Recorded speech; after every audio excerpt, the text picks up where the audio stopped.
আমরা সর্বশেষ আমরা দেখতে পেয়েছিলাম 91 ইতিহাস আমরা জানি, অনেক আন্দোলনের পরে স্বৈরাচার হটিয়ে প্রত্যাশা ছিল এদেশের মানুষ তাদের অধিকার পাবে। 96টা পায় নাই, পরবর্তীতে পায় নাই। আমি সংক্ষেপে বলছি, এত কিছুর পরে সর্বশেষ জুলাই আন্দোলন হয়েছে। এই আন্দোলনে তো আমরা নিজেরা প্রত্যক্ষভাবে ছিলাম, ঠিক কিনা বলেন? আমার দৃঢ় বিশ্বাস এই আন্দোলনে বাংলাদেশের অপরাপর রাজনৈতিক দল এবং মানুষ যেভাবে সম্পৃক্ত হয়েছিল, ছাত্র জনতা যেভাবে সম্পৃক্ত ছিল, পীর সাহেব চরমনাই ইসলামী আন্দোলন বাংলাদেশের আমির সহ নেতৃবৃন্দ এখানে উপস্থিত আছেন, তারা সরাসরি দলের ব্যানারে আমরাও সেদিন রাজপথে আপনাদেরকে নিয়ে মিছিল এবং সংগ্রাম করেছি, ঠিক কিনা বলেন?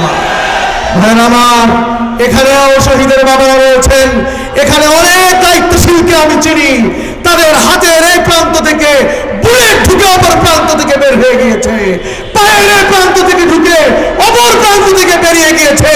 এরকম আমার ঢাকা উত্তরেরই অনেক নেতৃবৃন্দ আজকের এই সম্মেলনে উপস্থিত আছেন, কথা বলে ঠিক কিনা? আমার আমরা স্পষ্ট ভাষায় বলে দিতে চাই, এই যে আন্দোলন করেছি আমাদের কথাবার্তা স্পষ্ট। আমাদের দেশকে আমাদের এই দেশকে একটি কল্যাণ রাষ্ট্র প্রতিষ্ঠা করার জন্য আমরা আর কতবার রক্ত দিতে চাই? কি বলেন, আর দিতে রাজি নাকি? আমরা রক্ত দেব না, হ্যাঁ প্রয়োজন হলে দেব। আমরা চাই এবার যে আন্দোলন হয়েছে এর মাধ্যমে আমরা একটি কল্যাণ রাষ্ট্র প্রতিষ্ঠা করেই ছাড়বো ইনশাআল্লাহ। ভাই আমার কথাবার্তা পরিষ্কার। এবারের যে আন্দোলন হয়েছে যেন তারা নির্বাচন দেওয়ার জন্য আন্দোলন হয় নাই, কথা বলে ঠিক না? ঠিক, যেন তারা নির্বাচন কোন রকমে আবার কেউ এসে ক্ষমতায় বসবেন, আবার আমরা দেখব ভোটের সময় ব্যালট বাক্স নিয়ে পালিয়ে যাচ্ছেন, আবার দেখব ভোটের সময় কেন্দ্রগুলো জ্বালিয়ে দিচ্ছেন, আবার দেখব রক্তক্ষয়ী সংঘর্ষ করবেন বাংলার জমিনে, আর তা হতে দেওয়া হবে না। প্রিয় ভাইরা আমার, এজন্য পীর সাহেব চরমনাই ঘোষণা করেছেন আগে সংস্কার করতে হবে। একমত দ্বিমত? কারা কারা একমত আছেন? নারায়ে তাকবীর। আগে সংস্কার করতে হবে, তাতে স্বল্প সময়ের আমরা চাই নির্ধারিত সময়ের মধ্যেই সংস্কার হোক, সংস্কার করে তারপরে নির্বাচন দেন। আমাদের আমির বলেছেন পিয়ার পদ্ধতিতে নির্বাচন দিতে হবে, তাহলেই আপনার আমার প্রত্যেকের ভোটের মর্যাদা প্রতিষ্ঠিত হবে, কথা বলে ঠিক কিনা ভাইরা? কাজেই আমরা সকলের মতো আহ্বান জানাই, আসুন আমরা এই আন্দোলনে যে যে দলেরই থাকুন না কেন, আমরা যারা শরীক ছিলাম আমরা নিজেদের মধ্যে বিভাজন তৈরি করতে চাই না।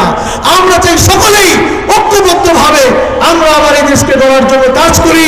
কিন্তু কেউ আগ বাড়িয়ে যদি আপনারা বিভাজনের সৃষ্টি পায়তারা করেন, আপনারা যদি কাদা ছেড়াছড়ি করেন, এ দেশবাসীর মধ্যে বিভাজন যদি তৈরি করেন, আপনারাই কিন্তু দায়ী থাকবেন, কথাবার্তা মনে রাখবেন। কাজে আসুন আমরা সকলেই ঐক্যবদ্ধভাবে পীর সাহেব চরমনাইয়ের নেতৃত্বে পতাকা দলে আমরা ঐক্যবদ্ধ হই।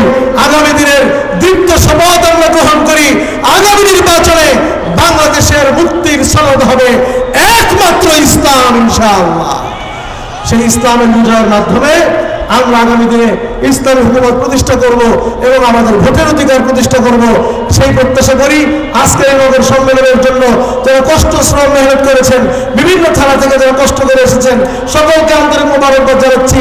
সম্মানিত মেহমানরা সময় ব্যয় করে এসেছে, তাদেরকে ধন্যবাদ জানাচ্ছি। ওয়া আলাইকুম ওয়া রাহমাতুল্লাহ।